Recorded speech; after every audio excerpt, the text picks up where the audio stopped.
Em nome do Pai, do Filho e do Espírito Santo. Amém. Ave Maria, cheia de graça, o Senhor é convosco. Bendita sois vós entre as mulheres, e bendito é o fruto do vosso ventre, Jesus. Santa Maria, Mãe de Deus, rogai por nós, pecadores, Nossa Senhora do Santíssimo Rosário, rogai por nós, José, rogai por nós. nossos santos anjos da guarda, Virgem Espírito Santo. Amém. Senhor Jesus Cristo. Para sempre seja louvado. Podem sentar. Hoje é a festa da degulação de São João Batista, mas como ele disse que era preciso que diminuísse e Nosso Senhor crescesse, eu creio que não vai se importar se deixamos de falar sobre ele neste dia para falar do Sagrado Coração de Jesus. Nós vamos então entronizar essa sagrada imagem. Então o rito manda o padre falar sobre o profundo significado desta entronização em primeiro lugar. Antes desse primeiro, vamos lembrar a mensagem que o Sagrado Coração disse a Santa Margarida Maria, que ele colocaria não paz nas famílias, e ele mandou que a sua imagem fosse exposta e honrada.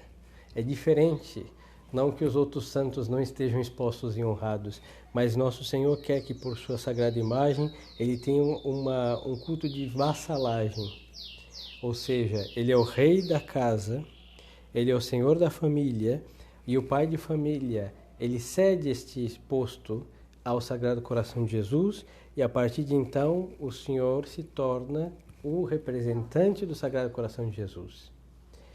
A mesma coisa, a senhora cede o seu posto e agora vai ser, sem deixar de ser esposa e mãe, mas vai ser representante do Sagrado Coração de Jesus e ambos também do Imaculado Coração de Maria. O próprio rito expressa, na fórmula que vamos usar para entronizar o Sagrado Coração de Jesus, que Nosso Senhor pede esta entronização. Um pouquinho mais adiante vai vir a Revolução Francesa e vai destroná-lo. Tanto que um dos pedidos de Nosso Senhor foi realmente que o seu coração estivesse exposto na bandeira da França. Mas o rei não fez e ele perdeu a cabeça, perdeu o trono e acabou o reino de Nosso Senhor pelos reis da França, acabou ali naquela nação. Então Nosso Senhor não tem porque não deixam, enquanto os homens são instrumentos em realidade do seu reino, então os homens não querem que Deus reine.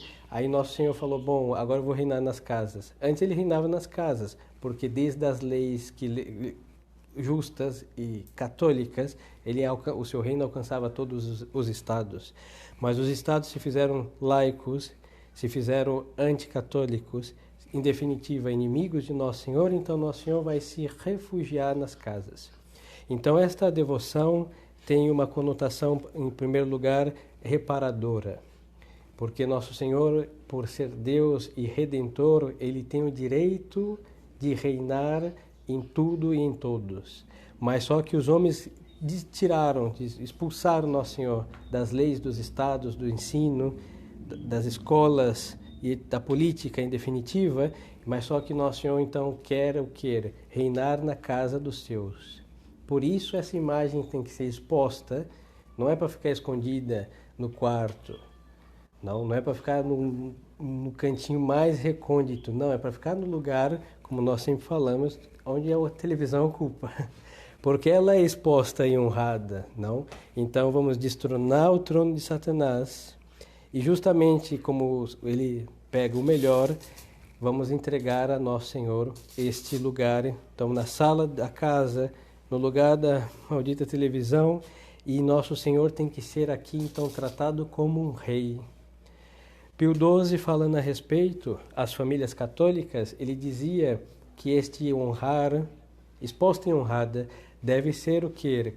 A mão diligente colocará flores alguma vez, e ele cita o costume da lamparina, que nós não devíamos deixar apagar, que uma mão solícita, devota, ia manter acesa, porque se colocamos uma flor de plástico, a gente vai lavar ela, não sei, talvez no Natal, ela não murcha. E se nós colocamos uma lâmpada elétrica, só quando cortarem a luz que ela vai se apagar. E isso é um sinal de não querer gastar tempo e ter trabalho. Por isso os sacrários modernos têm a luz elétrica, apesar de muitas outras irreverências, é porque está lá, está aceso, as pessoas vêm, quando faltar luz ninguém vai estar na igreja mesmo, mas só que Deus não é honrado por uma mão diligente que vai ter que pôr a mão no óleo, vai ter que levantar o pavio, que é bem desagradável muitas vezes, mas é o que? Um serviço dado a Deus. Então, o Papa, naquela ocasião, dizia às famílias que façam isso. As flores quando puderem, mas a lamparina que não se falte, depois podemos providenciar. E assim manter este serviço, porque Nosso Senhor é Deus e justamente por ser Deus, Ele tem o direito de reinar nesta casa, em todas as casas, e é esse serviço que vai fazendo com que nós tratemos Deus. Nossas imagens foram reduzidas a praticamente um enfeite, que está ali, em tal lugar, mas não é isso. E muito menos a de Nosso Senhor é o que? É colocar Nosso Senhor dentro de casa. E é o que eu preciso para lembrar disso, da sua imagem. O Senhor que mandou que sua imagem fosse exposta e honrada, e a Santa Igreja, então, aprovando essa aparição, aprovou esta prática. O essencial nesta devoção, neste ato da consagração, da entronização, é a colocação da imagem no lugar de honra da casa. A imagem pode ser mesmo uma gravura, ou uma pintura, ou uma imagem de gesso, do que for, que sempre devota, piedosa, e que não seja muito pequena. E aqui o mesmo manual do apostolado da oração antes do concílio, ele dizia que não há uma necessidade de uma fórmula obrigatória para a entronização, mas para lucrar as indulgências anexas, deve-se usar a que foi aprovada e indulgenciada pelo Santo Padre Pio X. E é a que nós vamos usar hoje. Assim que os senhores, por usarem esta fórmula e rezarem ela, tenha a indulgência concedida pelo Santo Padre no dia 1º de março de 1908. Então, são os requisitos propriamente desta devoção. Depois que entronizada na data, todos os anos se renova. E é muito importante que a família, no dia de hoje, daqui a um ano, pare para fazer isso. Então, se faz um almoço, é quase uma festa. O brasileiro levava isso muito a sério. E ainda há resquícios disso no Nordeste. Eles chamam toda a família e fazem um almoço, depois os outros devotos rezam um terço, eles cantam muito, cantam e cantam e cantam, e depois a família renova a entronização. Esta prática freou no nordestino o avanço do protestantismo. Tanto que, bom, o padre Cícero também, mas a devoção ao Sagrado Coração de Jesus foi um grande recurso para evitar com que aquelas casas caíssem no protestantismo. Mas depois, tirando a devoção, apareceu o misericordioso que não detém nenhum mal, e assim foi destronado Nosso Senhor por uma falsa aparição de um suposto Nosso Senhor Jesus Cristo, que não é nem Nosso Senhor e não é Nosso Senhor Jesus Cristo. Primeira, então, conduta. A família, ela se entrega a Nosso Senhor, e o pai e a mãe são representantes do Sagrado Coração de Jesus. E esta imagem deve ser honrada devotamente. Então, esse serviço de uma flor e da lamparina sempre é um exemplo, e que esta imagem ouça, por assim dizer, as orações da família. Não? Então, os senhores vão rezar diante de quem? De Deus. E Deus está onde nessa casa? Em todos os lugares, mas de uma maneira visível, na imagem que nós vamos entronizar. Então, ele vai ser realmente, vai indicar a presença de Nosso Senhor. Então, nos momentos de aflição, vamos ao Sagrado Coração de Jesus, Imaculado Coração de Maria. Nos momentos de alegria, o Sagrado Coração de Jesus, Imaculado Coração de Maria. Por isso, eles estão realmente no lugar onde todos podem encontrá-lo, que é o lugar mais visível desta família, na sala, no lugar em que todos, querendo ou não, vão ter que olhar para eles, porque é justamente no lugar em que todos estariam olhando. Outra prática importante, que aqui indica no manual, é a comunhão pelo menos uma vez por mês, mas quando possível muito mais frequente, e sempre levar consigo o espírito de devoção ao sacramento do altar. A celebração das primeiras sextas-feiras do mês com a comunhão ou algum exercício piedoso em honra do Sagrado Coração de Jesus. A oração em comum diante da imagem do Sagrado Coração de Jesus, sobretudo o oferecimento da manhã e da noite, a oração da manhã e da noite, e a celebração do mês de junho diante da mesma imagem, onde é costume que rezemos as ladainhas do Sagrado Coração também. E a Hora Santa, que é a famosa quinta-feira, que era um costume de Santa Margarida Maria, que ela, todas as quintas-feiras, às 23 horas até a meia-noite, ela ficava prostrada com o rosto em solo, acompanhando Nosso Senhor no Jardim das Oliveiras. Então é um costume que onde esteja, é um costume, não uma obrigação, mas é muito bem-vinda. Que o pai e a mãe de família, às 11 da noite, na quinta-feira, também se prostrem diante do Sagrado Coração de Jesus, acompanhando Nosso Senhor no Jardim das Oliveiras. Então pode ser rezar um rosário, ou rezar umas ladainhas, ou fazer uma meditação, ou fazer uma leitura espiritual, mas que seja realmente prostrado diante de Nosso Senhor aqui, representado por essa imagem, e acompanhá-lo todas as quintas para sextas-feiras.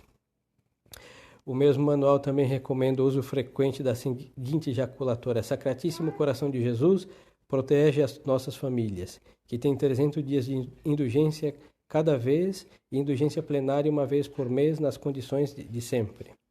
E a renovação da consagração, não havendo sacerdote que possa presidir a consagração e a renovação da consagração, aquelas que já fizeram, aconselha-se na prática seguinte: num dia festivo do Sagrado Coração, por exemplo, a missa e comunhão desse dia, os membros da família comungam e renovam a consagração. E são aqui, então, alguns conselhos que o próprio manual do apostolado dão para as famílias que recebem a entronização. Outra consideração a respeito que se acrescenta é o espírito de desagravo. Do espírito, aí vem o Imaculado Coração de Maria. É verdade que Nossa Senhora apareceu assim a Lúcia de Fátima e revela a devoção ao Imaculado Coração de Maria, um outro aspecto que já acompanhava a Santa Igreja há muito tempo. Mas então Nossa Senhora acrescentou à devoção ao seu coração a ideia de reparação. Então a família católica, ela tem que ter presente que Nosso Senhor está se refugiando, por assim dizer, dentro de sua casa. Então ele tem que ser muito bem tratado. Imaginemos um rei que por iniquidade do seu povo, o seu povo quer matá-lo. Por quê? Porque ele é muito bom. Então o povo esse rei vai e sai daquele povo para que eles não tenham esse pecado sobre as suas costas e refugia na casa do mais bondoso dos seus, e este vai tratá-lo como tratará? Como um rei que está refugiado, mas vai tratá-lo com um carinho especial. Por quê? Porque ele está fugindo para que seu povo não leve semelhante peso sobre as costas de matar o seu Senhor. Então esta é a ideia. Nosso Senhor está, inclusive, destronado dos próprios eclesiásticos, e onde ele vem se refugiar? Numa família bondosa que o quer tratá-lo como tal. E como que é? Como seu Deus. Por isso nós devemos nos prostrar às quintas-feiras. Por isso nas nossas orações devemos parar, porque diante de Deus tudo freia. E assim de fato tratá-lo como nosso Senhor, como nosso Deus, e daqui ele vai estendendo o seu domínio, o seu reinado, que vai se dilatando pela caridade com que ele for tratado. Então peçamos a Deus, nosso Senhor, ao Espírito Santo, Maria Santíssima, a graça de tratar bem esta devoção, que ela é a salvação das nossas famílias. Em nenhum lugar onde o Nosso Senhor de fato reina, com todos os efeitos benéficos de sua presença, o diabo pode arrastar para o mal. Porque onde reina Nosso Senhor, ele destrói o reino das trevas, do pecado. Então, tratemos bem Nosso Senhor, e ele assim vai favorecer as almas com os efeitos benéficos do seu cetro e do seu reino glorioso. Louvado seja o nosso Senhor Jesus Cristo. Para sempre seja louvado. Em nome do Pai, do Filho e do Espírito Santo. Amém.